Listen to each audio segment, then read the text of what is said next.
Good morning students, you are most welcome in my YouTube channel Advanced Chemistry by Sanyogita ma'am. स्वागत है आपका मेरे YouTube channel Advanced Chemistry by Sanyogita ma'am में। Today's our topic is application of CFT। आज का अपना topic है CFT के उपयोग, अनुप्रयोग। CFT मैंने पिछली क्लासेस में या पिछले वीडियोस में आपको डिस्कस किया है, CFT के बारे में अच्छे से आपको एक्सप्लेन किया है कि क्रिस्टल फील्ड थ्योरी कब दी गई थी, किसके द्वारा दी गई थी और किसके लिए दी गई थी। VBT की जो कुछ लिमिटेशंस थे उनको दूर करने के लिए या VBT की लिमिटेशंस को समझने के लिए क्रिस्टल फील्ड थ्योरी की आवश्यकता महसूस हुई और ये थ्योरी दी गई।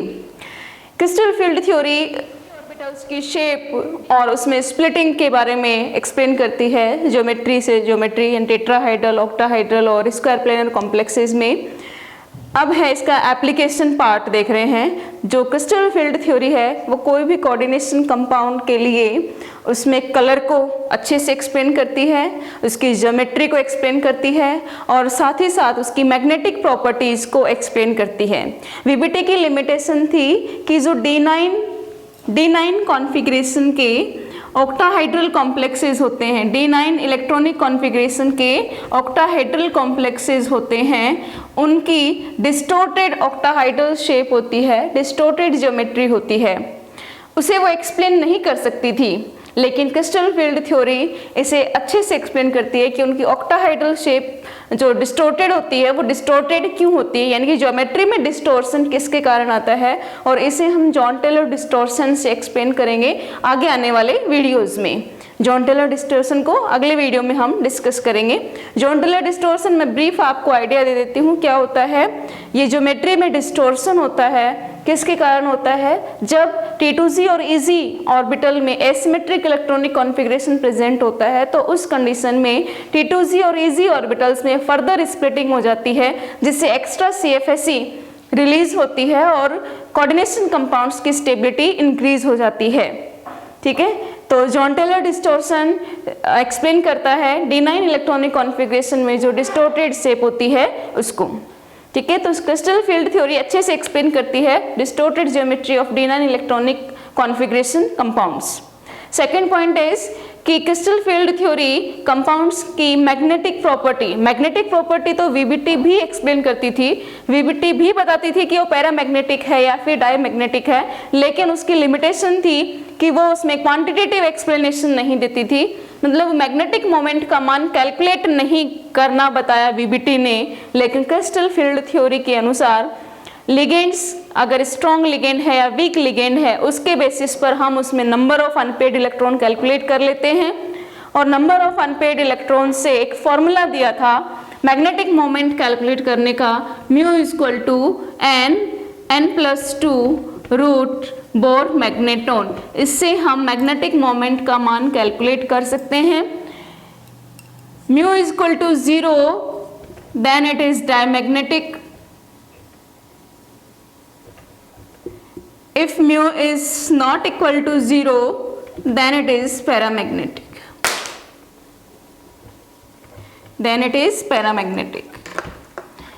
mu is equal to 0 then diamagnetic, mu is equal to not 0 then it is paramagnetic। तो n number of unpaired electron कैसे कैलकुलेट करेंगे, लिगेंड फील्ड स्ट्रेंथ के आधार पर स्ट्रॉन्ग लिगेंड है तो उसमें इलेक्ट्रॉन्स की पेयरिंग हो जाएगी, इलेक्ट्रॉन्स की पेयरिंग होगी यानी कि लो स्पिन कॉम्प्लेक्स का फॉर्मेशन होगा। हम नंबर ऑफ अनपेड इलेक्ट्रॉन उसमें चेक कर लेंगे। जैसे मैं आपको एक एग्जांपल लेकर के बता रही हूँ, आयरन का FeH2O6 2 पॉजिटिव कॉम्प्लेक्स और एक है NH3O6 2 पॉजिटिव कॉम्प्लेक्स। इन दोनों के लिए मैग्नेटिक मोमेंट या इनकी मैग्नेटिक प्रॉपर्टी के बारे में आपको बताना है। कैसे बताएंगे, आयरन 2 पॉजिटिव, यहाँ पर भी आयरन 2 पॉजिटिव ऑक्सीडेशन स्टेट में प्रेजेंट है, लेकिन यहाँ जो लिगेंड है वो वीक लिगेंड है और ammonia ligand that is a strong ligand. ठीक है, तो वीक इलेक्ट्रॉन के प्रेजेंस में, वीक लिगेंड की प्रेजेंस में इलेक्ट्रॉन्स की पेयरिंग नहीं होगी, स्ट्रॉन्ग लिगेंड की प्रेजेंस में इलेक्ट्रॉन्स की पेयरिंग हो जाएगी। तो आयरन 2 पॉजिटिव, आयरन का इलेक्ट्रॉनिक कॉन्फ़िगरेशन होता है 3d6 4s2 3d 4p 0, ये इसका वैलेंशियल इलेक्ट्रॉनिक कॉन्फ़िगरेशन है. But in iron +2 oxidation state electronic configuration is 3d6 4s0 and 4p0. 3d6 ये हो गए इसके 6 इलेक्ट्रॉन्स, 4s0 हो गया है और 4p भी 0 आयरन +2 कंडीशन में.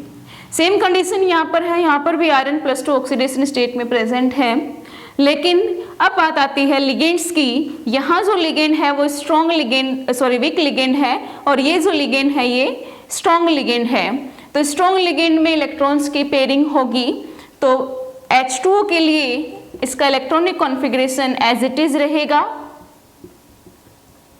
For H2O ligand electronic configuration as it is रहेगा. लेकिन NH3 लिगेंड के लिए इलेक्ट्रॉनिक कॉन्फ़िगरेशन चेंज हो जाएगा और इलेक्ट्रॉन पीछे की तरफ पेयर हो जाएंगे इस प्रकार से. तो यहाँ number of unpaired electrons that is n, इसके लिए n = 4 और इसके लिए n = 0. n = 0 तो μ = also 0 means complex is diamagnetic. Complex is diamagnetic, but here the n = 4. n = 4 then mu की वैल्यू कितनी होगी? पैरामैग्नेटिक है, ठीक है, ये तो वीबीटी बताती थी कि ये कॉम्प्लेक्स क्या होगा, पैरामैग्नेटिक. लेकिन इसकी जो मैग्नेटिज्म है वो कितनी होगी, इसका मैग्नेटिक मोमेंट का मान कितना होगा, वो इस फॉर्मूले से अपन कैलकुलेट करेंगे. Mu = n + 2 Bohr magneton. तो कैलकुलेट कर ले. n की वैल्यू रखें 4 + 2 mu = 24 that is equal to, देखिए 25 की वैल्यू क्या आती है, 5 आती है. तो हम इसका अप्रोक्स लिख देते हैं 4.9. तो इसका क्या हो जाएगा 4.9 बोर मैग्नेटॉन. तो इसका मैग्नेटिक मोमेंट कितना आ गया है 4.9 बोर मैग्नेटॉन. इसके लिए इस कॉम्प्लेक्स के लिए तो ये कैसा हो जाएगा पैरामैग्नेटिक. ठीक है. और मैग्नेटिक मोमेंट की वैल्यू भी बता दी है साथ में, कितनी हो गई है 4.9 बोर मैग्नेटॉन. और इसके लिए मैग्नेटिक मोमेंट म्यू = 0. ठीक है. तो ये हो गई है क्रिस्टल फील्ड थ्योरी CFT की एप्लीकेशन कि वो कॉम्प्लेक्स में पैरामैग्नेटिज्म को अच्छे से एक्सप्लेन करती है.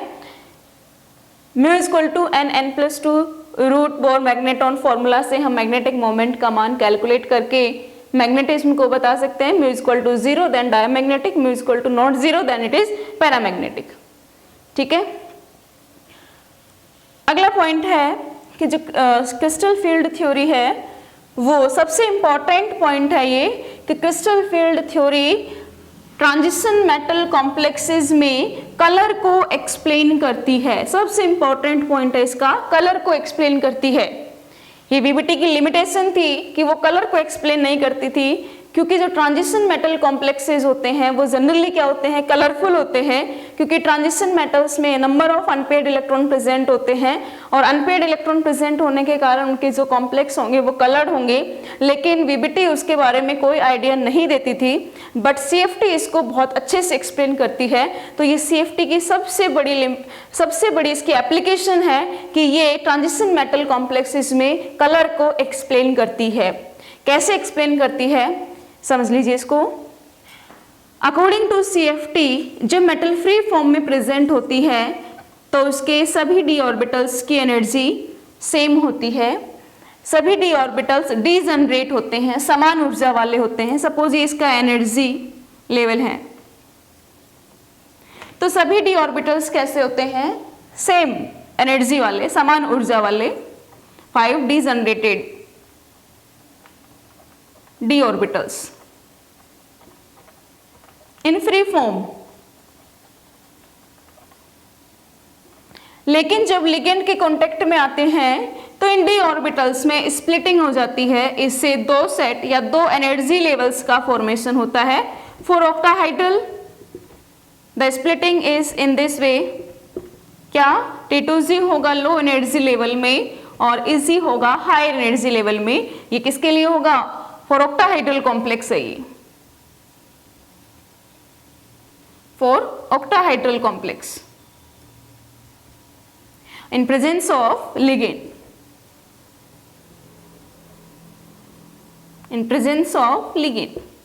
इन d ऑर्बिटल्स में स्प्लिटिंग हो जाएगी, दो एनर्जी लेवल का फॉर्मेशन होगा T2Z एंड EZ, और इन स्प्लिटेड ऑर्बिटल्स में इलेक्ट्रॉन्स का रिडिस्ट्रीब्यूशन किया जाएगा। जो इलेक्ट्रॉन यहाँ प्रेजेंट थे उनको हम according to Hund's rule redistribute करेंगे, और उनका ये जो डिस्ट्रीब्यूशन है इलेक्ट्रॉन्स का रिडिस्ट्रीब्यूशन, ये इस एनर्जी गैप डेल O पर भी डिपेंड होता है। ठीक है, ये तो CFT है जो आपको मैं पहले एक्सप्लेन कर चुकी हूँ ऑक्टाहेड्रल कॉम्प्लेक्स में। अभी क्या कह रहे हैं कि कलर को कैसे एक्सप्लेन करती है, कैसे? सपोज यहाँ आपके पास में इलेक्ट्रॉन प्रेजेंट हैं और इन इलेक्ट्रॉन्स को जब हम यहाँ फिल करेंगे तो यहाँ पे क्या आएंगे? अनपेड इलेक्ट्रॉन्स आएंगे। तो अगर किसी कोऑर्डिनेशन कंपाउंड में सेंट्रल मेटल के पास में T2Z सेट में, ऑक्टाहाइड्रल की बात कर रही हूँ फिर से मैं, T2Z सेट में या फिर यूं कहें उसके d ऑर्बिटल में अनपेड इलेक्ट्रॉन प्रेजेंट होता है, तो वह अनपेड इलेक्ट्रॉन एनर्जी को एब्जॉर्ब कर एक्साइटेड स्टेट में पहुंचता है। एक्साइटेड स्टेट इसकी क्या हो गई है? EZ, क्योंकि हाई एनर्जी की स्टेट हो गई है। और एक्साइटेड स्टेट से जब वापस अपनी ग्राउंड स्टेट में लौटता है तो जिस कलर की लाइट को वो एब्जॉर्ब करता है उसका कॉम्प्लीमेंट्री कलर उस कॉम्प्लेक्स का कलर शो होता है।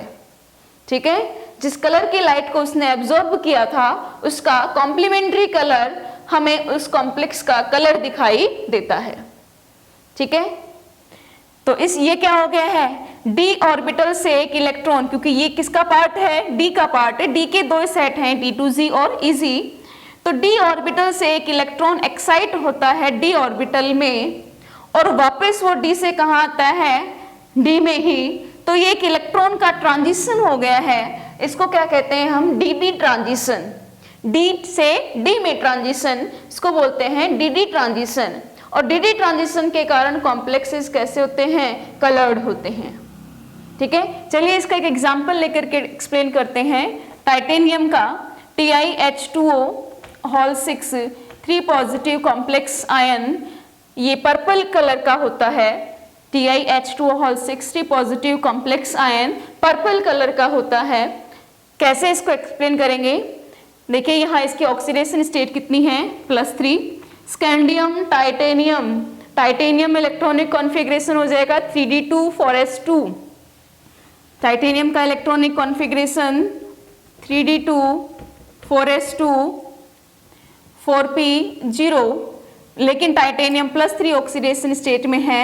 +3 ऑक्सीडेशन स्टेट में इलेक्ट्रॉनिक कॉन्फ़िगरेशन हो जाएगा 3d2 दो तो ये निकल गए हैं और एक यहाँ से इलेक्ट्रॉन रिमूव हो जाएगा, तो इसका कॉन्फ़िगरेशन होगा 3d1 4s0 4p0। ये इसका इलेक्ट्रॉनिक कॉन्फ़िगरेशन हो गया है। तो टाइटेनियम +3 यहाँ लिख देती हूँ मैं 5d generated d orbitals of titanium +3 in free form. एक इलेक्ट्रॉन प्रेजेंट है यहाँ पर, इन प्रेजेंस ऑफ लिगेंड ये स्प्लिटिंग होगी और स्प्लिटिंग से दो सेट का फॉर्मेशन होगा, दो एनर्जी लेवल का फॉर्मेशन होगा। Low energy level that is T2Z set, high energy level it is EZ set. एक इलेक्ट्रॉन प्रेजेंट है, ये इलेक्ट्रॉन कहाँ जाएगा? T2Z लो एनर्जी लेवल में, क्योंकि यहां से इलेक्ट्रॉन को फिल करना शुरू करेंगे तो ये इलेक्ट्रॉन कहाँ जाएगा? इधर T2Z सेट में। अब ये जो एक अनपेड इलेक्ट्रॉन है, ये अनपेड इलेक्ट्रॉन लाइट को, और लाइट कौन से रीजन की होगी? अल्ट्रावायलेट रीजन से, ये लाइट को एब्जॉर्ब कर कहां पहुंचता है? Excited state. तो आगे मैं इसका ड्रॉ कर देती हूं डायग्राम में। इन प्रेजेंस ऑफ लाइट इसका इलेक्ट्रॉनिक कॉन्फ़िगरेशन क्या होगा? ये इलेक्ट्रॉनिक कॉन्फ़िगरेशन है, क्या है ये electronic configuration? That is T2Z1 Eg0 in absence of light.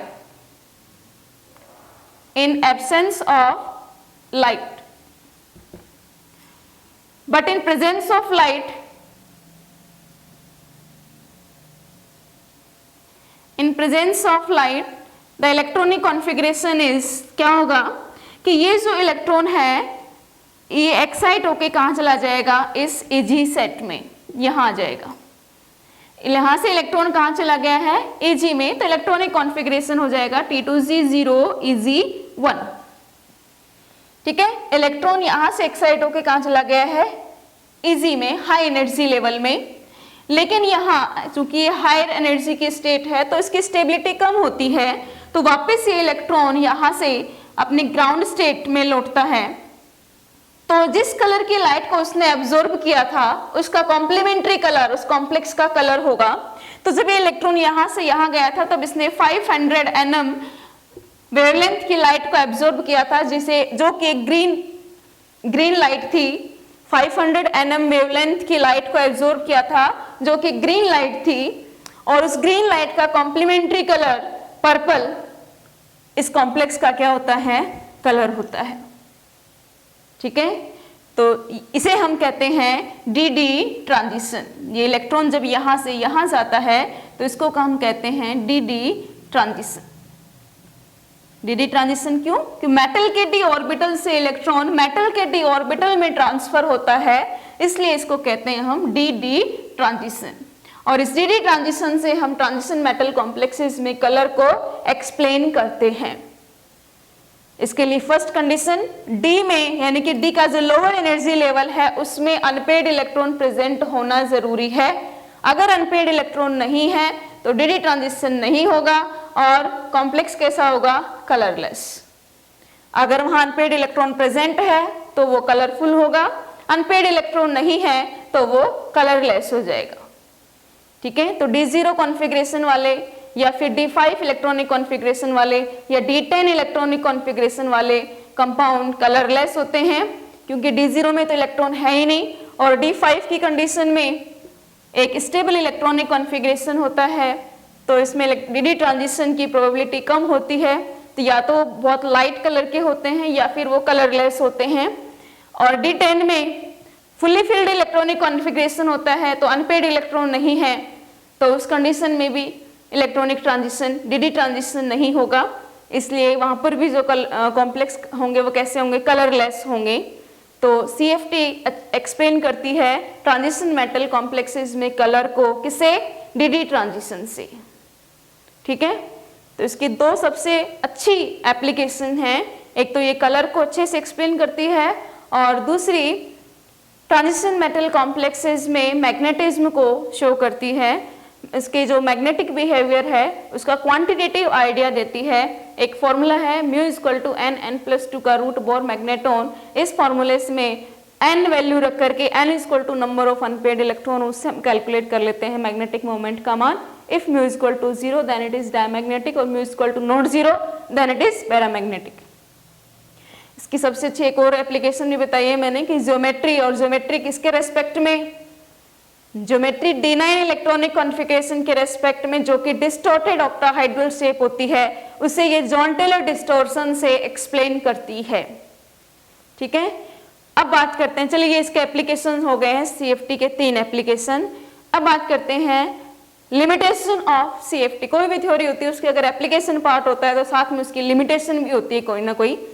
तो CFT बहुत अच्छी थ्योरी है, बहुत अच्छा कॉन्सेप्ट है कोऑर्डिनेशन केमिस्ट्री का, लेकिन साथ में इसके कुछ लिमिटेशंस भी जुड़ी हुई हैं इसके साथ में।